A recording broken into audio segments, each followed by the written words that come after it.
Hey, g'day. I managed to get server first level 50 by soloing ZF as a hunter.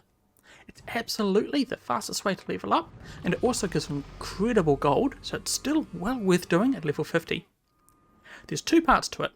There's getting to the graveyard area, which in my opinion is the trickier part, and then there's doing the actual big AoE pool, which is it's pretty easy. I'm going to show you two runs, one of them done at level 50, which will be a fairly fast run, and then one done at 40 to show this really can be done even at lower levels. So we'll start off by going to the right here of these three blocks and setting your pet to stay. Then we're going to have our pet pull the mobs for us while we sneak past with cheetah. If you do run forwards a little bit too quickly, it is possible that the mobs can aggro onto you. No worries if this happens, just make sure that you're using a wolf pet and you can use the Furious Howl ability, which will pull them back off you and onto your pet. Once it has all of the mobs, you can set it to passive to have it go back to the stay location. Then you'll want to jump up to the left of this pillar, making sure that you angle just a slightly towards the mountain, or the jump won't work. Once you get up, feign death to get the mobs off you. Now, we'll run across the wall, and then when we jump off the left side of the wall, we'll mount up, run across, and then tuck around to the right side of the next wall. If you did aggro mobs by accident, going behind this spot is an evade spot for you. Now we're going to do the same thing that we did with the first lot of mobs. You'll set your pet to stay, you'll sick it on the mobs, and then you'll hit pet passive to have it go back to the stay location. Use the opportunity and run past with the cheetah on. Don't forget to Furious Howl, just for good measure, or in case anything is aggroed onto you. Tuck around to the left here, and feign death. Now here I did make just a small error, and I didn't have my pet just quite far enough back, and so it didn't actually despawn, and instead died. If that does happen, you can just revive it. This location is plenty safe. Then, mount up and thread through the packs. This is only possible at higher levels.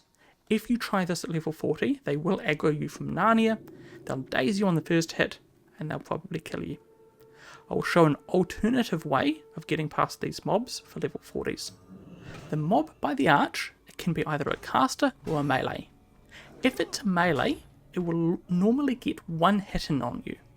Now this shouldn't daze you most of the time, but this time it did. If that happens, just tuck into the vase and feign death. The vase is an evade spot as well, so even if that resists, you're still not going to die. Then continue on through the corridor, past the scoured room, and towards the graveyard. Try and jump turn as the mobs hit you so you don't get dazed, but if you do get dazed, again, no biggie, just wing clip them and run past once daze runs out. We come now to the graveyard. Feign death to get any mobs off you, and then come to the boss room. You want to just quickly run in and out again to activate the boss, and that way the zombies from the graves, they're going to run to the boss rather than aggroing onto you directly. Also, here sometimes there is a second mob standing next to the boss. If that's the case, just use a freezing trap on it. Now we're going to run around opening up all of the graves. Make sure you have cheetah on for this, and click fast. I have an interact with mouse over bound to my mouse wheel. That makes it a lot faster and easier. Then we're going to run behind this vase, and then feign when you can. If you do wait long enough, the mobs will also de-aggro anyway, but feign death is just faster. Now there can be a patrol here. If that patrol is there and it's a Sand Fury Shadow Hunter, you have to wait it out, or kill it, but if it's anything else, you can just freezing trap it and continue on. We're aiming for this little fountain here, and make sure you don't open the graves right next to it. To get up onto the fountain, what you want to do is jump from the top of the closest grave right up into it. This is another evade spot where we can wait out our feign death cooldown. Then when that's up, open up the rest of the graves, and jump up here onto this ledge, which is yet another evade spot. Once you're up, we don't actually need to bother waiting for any feign death or anything. You can just jump up on this face here, and then up onto the wall. Now, this next jump is a little bit tricky, and I often do fail it.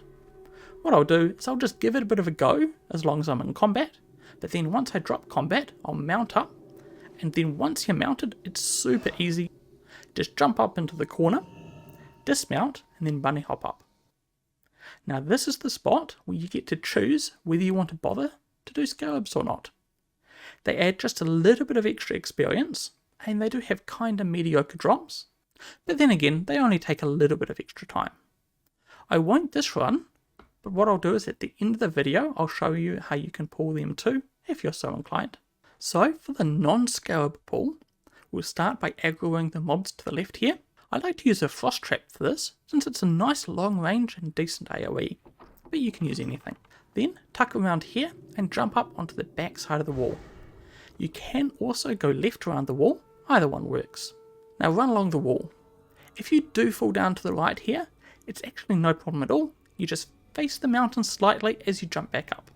Now use an explosive trap near the door to the boss's room. This run I placed it a little, just slightly too far away, and it didn't quite aggro the mob standing right next to the boss.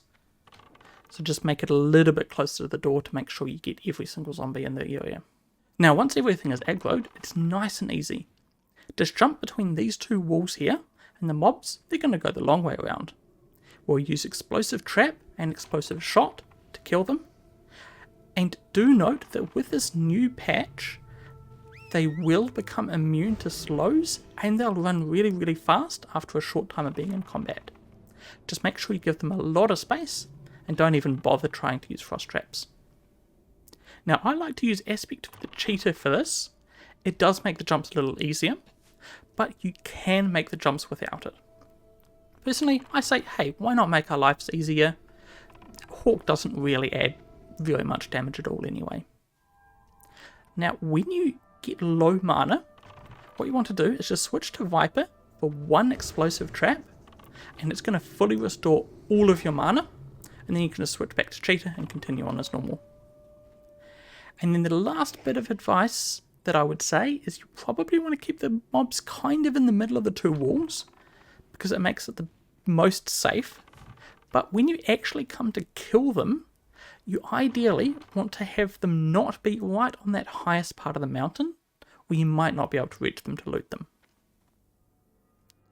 And then finally, you might just notice here that I have my pet out and I'm using Aspect of the Lion. It is faster to use Lone Wolf and not have your pet out. The only reason I'm using Aspect of the Lion and having my pet out is so that I can level my pet. This farm, as well as everything else it gives you, is a really nice way to level up your pets if that's something you need to do. And that's the run. It takes around 10 minutes for a high level character. I'm sure that it's possible to go faster. I suspect you can probably do it in 7 or 8 minutes with a little bit more practice, a little bit more gear. But that was at level 50. What about if you're at a lower level, say level 40? We start off the same, pulling the mobs back with our pet and sneaking past, but there is one thing different here.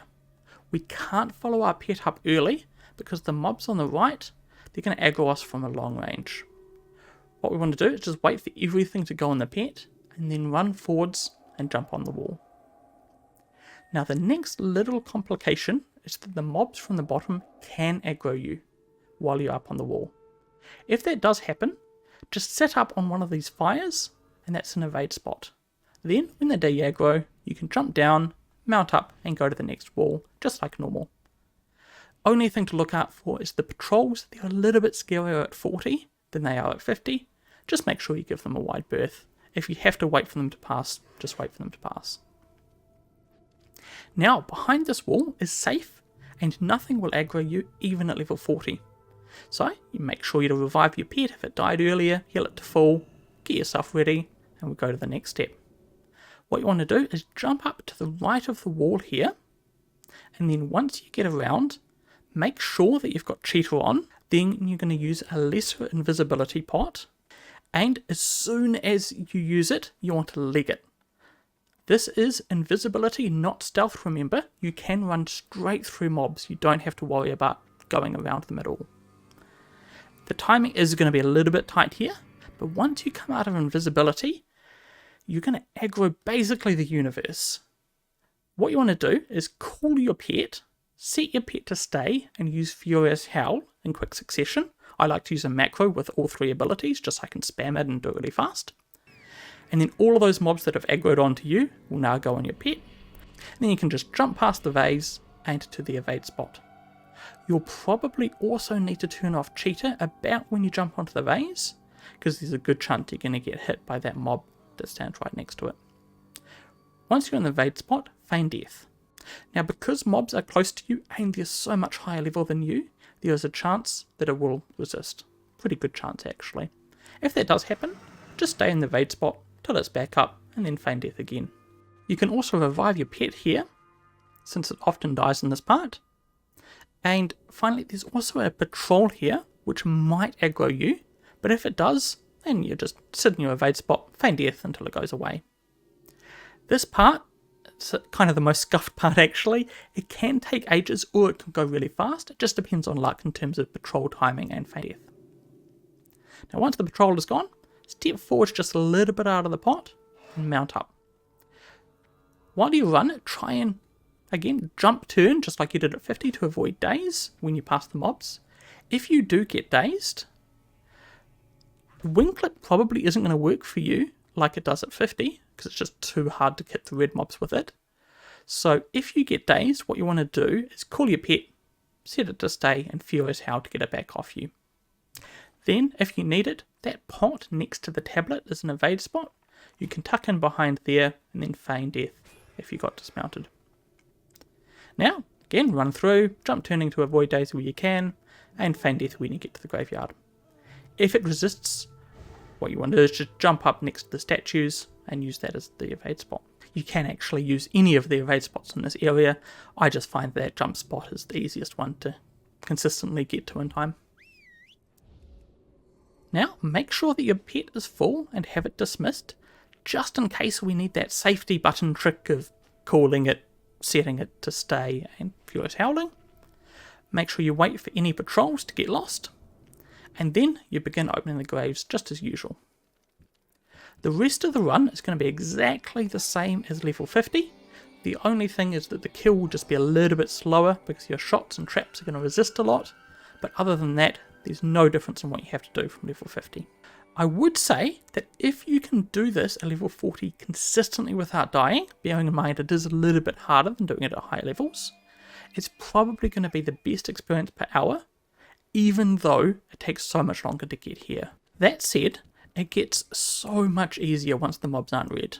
So personally, when I did my speedrun, I started at level 43, and at 43 it was pretty comfortable, pretty okay. Now, this last part is completely optional.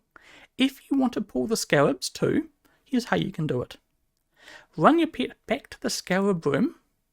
There will be one mob here in the corridor, and that's going to be coming with us.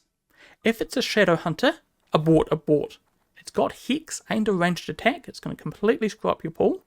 So if that's a shadow hunter, you just can't do scarabs.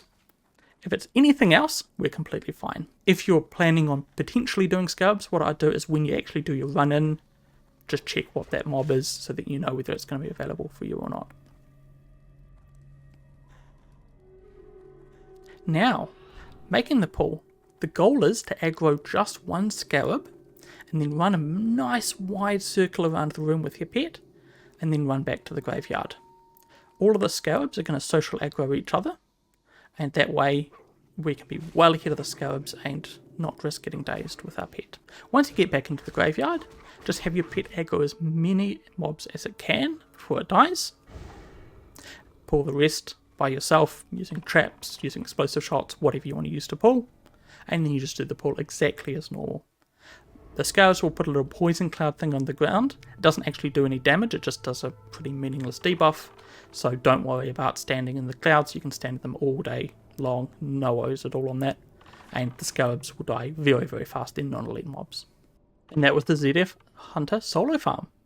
Hope that was useful for you. Best of luck slaying zombies, and I have lots more shenanigans coming, so please do stick around.